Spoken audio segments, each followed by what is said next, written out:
actually was originally attached to play Nathan Drake.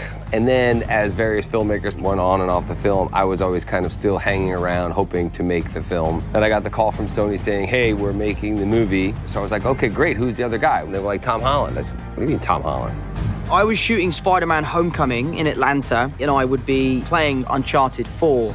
But it wasn't until 2 years later where the idea of doing an origin story for Nathan Drake kind of came up. A little young for a bartender, aren't you? A little old for prom, aren't you? Tom Holland immediately started in our minds to occupy the young Nathan Drake character right from the get-go, because Nathan Drake is a physical character. One of the great things about Tom, you couldn't find a better young Nathan Drake. And we watch him evolve over the course of the film into the Nathan Drake of the game. Oh, well, well, well, if it isn't the late, great, and formerly employed Nate. Well, at least you got the great part right. There are elements in this film that are direct comparisons to the game, you know, like when I climb up the boat and jump across to the cannon, that's something that I added in because I loved moments like that in the game. Copying certain ways he would jump from rock to rock or things like that that we love from the games, we definitely have in our film. Yeah, the jump looked great. While we do certainly borrow things from the game franchise, whether it's the tone, the humor. You got a great ass, Sully. For me, it was really important to distinguish our story from the games and show a different layer of it that we hadn't seen before. That's cool. That works well. There's always been a trepidation of taking something that's so perfect like Uncharted as a video game and trying to adapt it to film. But I think the approach that we've taken is coming up with an original story. I think what it'll do is it'll satisfy the fans who love the franchise to be able to see Nathan Drake in a way they haven't seen in the games.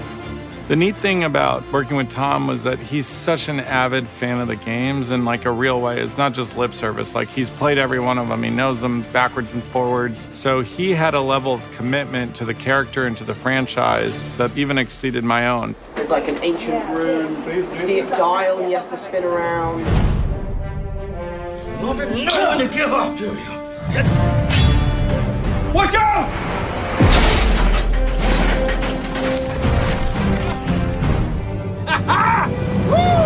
We had the privilege of getting to actually work with Nolan North, who obviously is the guy that, you know, started this whole thing and kind of brought Nathan Drake to life to begin with. I obviously developed my own way in which Nathan Drake speaks. So when I met him, I was trying not to copy him because his voice is so recognizable. Casting Tom, I think, is great because he's got that charm. He's got the same enthusiasm as an actor as Nathan Drake has in adventuring. So it's a good recipe. For us, the partnership between Naughty Dog, Sony, and then our creatives on set was really instrumental to the success of the movie, and I'm delighted to say that that partnership was very harmonious. We wanted to make sure that we brought Nathan Drake to life in a new and refreshing way while maintaining what the fans love about him from the game. And I think when people see this movie, they will be blown away by what we've achieved. Oh, come on!